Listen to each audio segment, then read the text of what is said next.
Munsi w'ejo imikino ya Champions League iraza gukomeza ku mugabane w'Uburayi.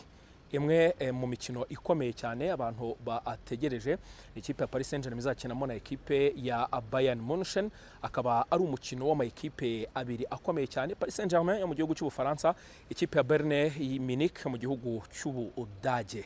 Ni imikino y'amakipe akomoka mu bihugu bikomeye cyane.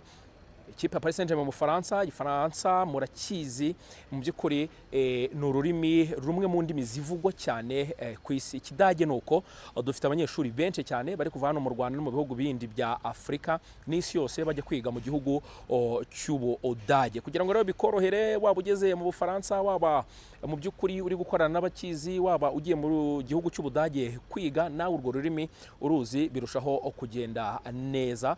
Hanyuma rero kugira ngo ubashe waba intyoza muri izo ndimi nari nkubwiye, nta handi na akurangira. Kugira ngo uvuge Igifaransa cyiza cyo ku rwego rwo hejuru udategwa, uzi kugisoma, uzi kukivuga, ni muri Action College. Kugira ngo umenye ururimi rw'Ikidage, jya uvuga uti Guten Morgen, Guten Abend n'ibindi byinshi cyane, nta handi na akurangira. Ngwino wiga indimi muri Action College kandi wigishwe n'abarimu b'abahanga cyane babyigiye muri ibyo bihugu nkubwiye nyirizina. Ikaze muri Action College.